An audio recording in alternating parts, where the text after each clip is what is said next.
지난해 8월 검찰총장으로 지명된 직후 심우정 총장이 강조했던 건 검찰의 신뢰 회복이었습니다. 검찰 구성원 개개인이 사명감을 가지고 검찰 본연의 역할을 다하도록 최선을 하는 게 정도라고 생각합니다. 그랬던 심 총장이 전격 사의를 표명했습니다. 2년 임기를 절반도 채우지 못한 채 9달 만에 물러나게 된 겁니다. 심 총장은 짤막한 입장문을 통해 여러 상황을 고려했을 때 지금 직을 내려놓는 것이 마지막 책임이라고 했습니다. 그러면서 형사사법제도는 국민 전체의 기본권과 직결된 문제라면서 결론을 정해놓고 추진할 경우 예상하지 못한 부작용이 생길 수 있다고 강조했습니다. 이재명 정부 출범 이후 검사의 수사권 박탈 등 고강도 검찰개혁안이 추진되고 있지만 정작 당사자인 검찰의 입장은 전혀 반영되고 있지 않은 점 등을 비판한 것으로 풀이됩니다. 이 밖에 윤석열 정부에서 검찰 핵심 보직을 맡았던 이진동 대검찰청 차장검사, 양석조 서울 동부지검장 등도 이날 검찰을 떠났습니다. 양 지검장은 사직 인사를 통해 수사 없는 기소는 공소권 남용으로 기소 없는 수사는 표적 수사로 이어질 위험이 있다며 우려를 표하기도 했습니다.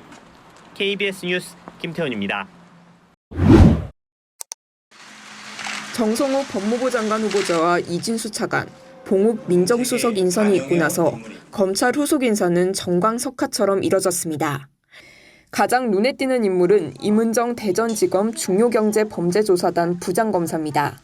이번에 차장검사를 건너뛰고 서울 동부지검장으로 직행 승진 발탁됐습니다.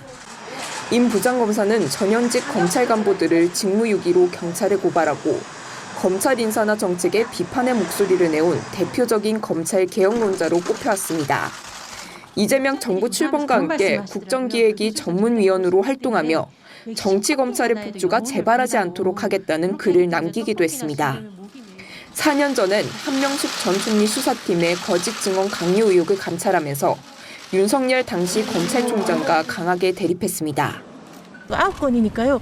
그 모든 기록이 검사 임은정으로 되어 있는데 총장님이 그걸 몰랐다는 건 상식적으로 사실일 수는 없고요.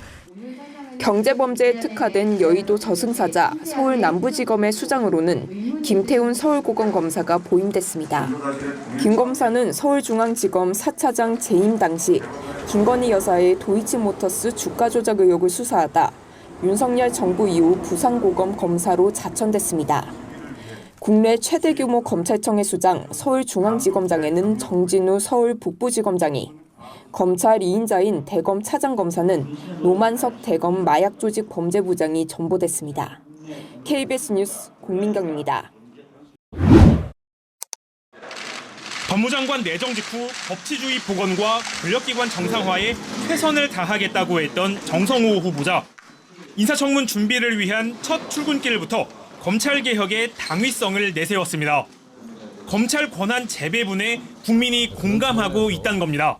국민들에게 그동안 불안감을 주었던 우리 검찰 체계에 좀 변화를 바라고는 그런 기대가 많이 있는 것 같습니다.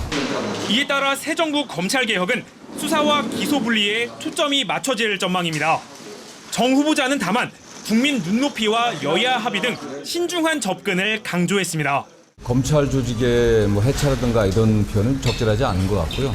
여야가 협의를 통해서 결정돼야 되는 문제이기 때문에 민주당은 잠시 숨고르던 검찰개혁법안에 시동을 걸었습니다. 앞서 검찰청을 폐지하고 수사는 중대범죄수사청이, 기소는 공소청이 맡는 등의 이른바 검찰개혁 4법을 발의한 가운데 오늘 법사위에선 수사와 기소를 분리하는 검찰청법 개정안을 소위에 회부했습니다. 사법체계는 위기에 처해 있습니다. 경륜의 장을 보장하겠습니다. 그러나 무작정 방치하지는 않겠습니다. 차기 당권 경쟁자인 정청래 박찬대 의원도 추석 전 검찰개혁 완수를 내건 만큼 입법은 시간 문제로 보입니다. 국민의힘은 검찰 장악 법안이라면서 검찰을 무너뜨려 권력을 지키려는 발상이라고 비판했습니다.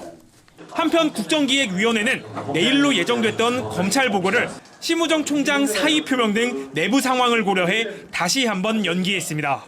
KBS 뉴스 오대성입니다.